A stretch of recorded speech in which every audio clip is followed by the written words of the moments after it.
I live here in Nevada County now. I was actually born and raised in Atlanta and first moved to Nevada County in early 2010.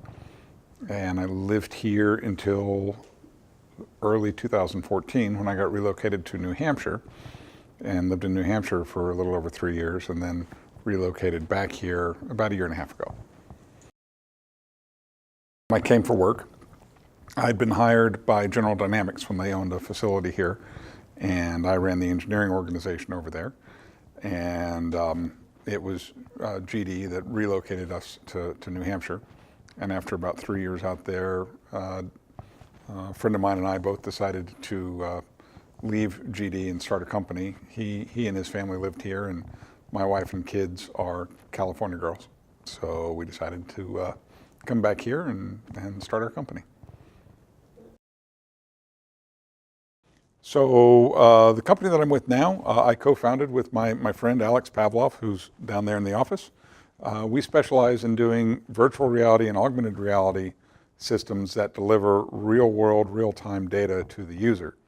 So in the land of virtual reality, we're actually under contract to the Air Force, instrumenting a special test cell and delivering lots of live video feeds into VR.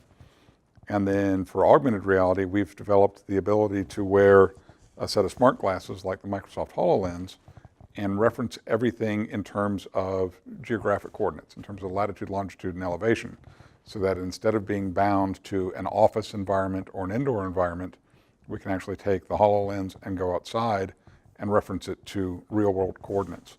So we can display, for instance, we went over to Santa Rosa after the Tubbs fire came through and burned down some of the neighborhoods. And we were able to pull in tax record data and display where the houses had been, even though they were gone and everything had been bulldozed flat. We could show you the parcel, the addresses, the property parcel number, and the locations where the houses had been in this digital overlay on these smart glasses. So we're doing those things now.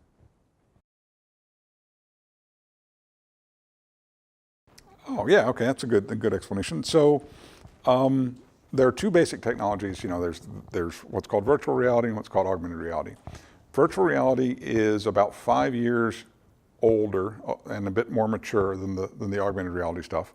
And a virtual reality device is essentially a headset that you wear that has a pair of computer screens, very small display screens, one for each eye.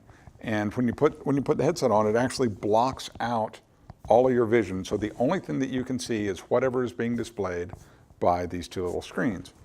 And most VR headsets today are still physically tethered to a computer because all the image processing happens on the computer.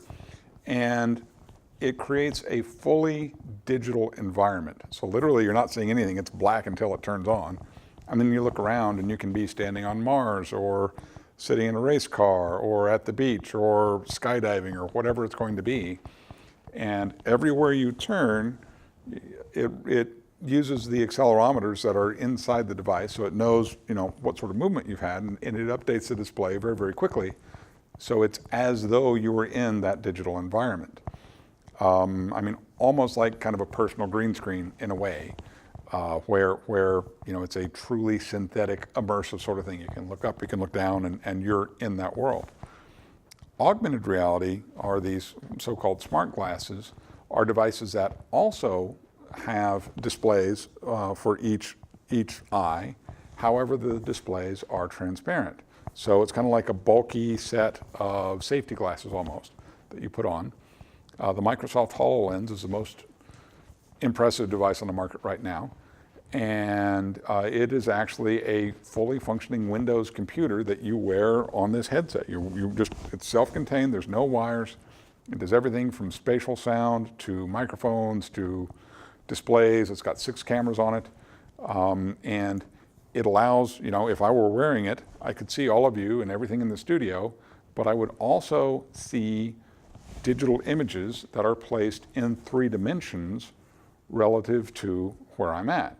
So unlike a computer or a tablet or a telephone, which is a flat interface, even when you hold it up, you're playing Pokemon Go, right? oh look, there's a Pokemon on your shoulder, but it's flat. With these, it's actually a stereoscopic vision, and everything is placed in 3 dimensions. So you may have something here and something physically behind you, you're actually occluding it, but as I move around, the device is there. You know, the digital object is there. AR is, it's still got a long way to go in terms of the capability of the headsets, because it's a lot of processing. They're expensive. You know, the cheapest HoloLens you can get is still $3,000, and that's the one that comes without a warranty.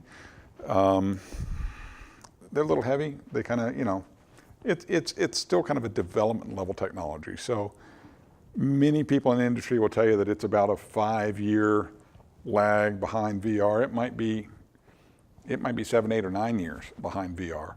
And VR is used for a lot of different things. It's predominantly driven by the gaming community, hardcore gamer folks.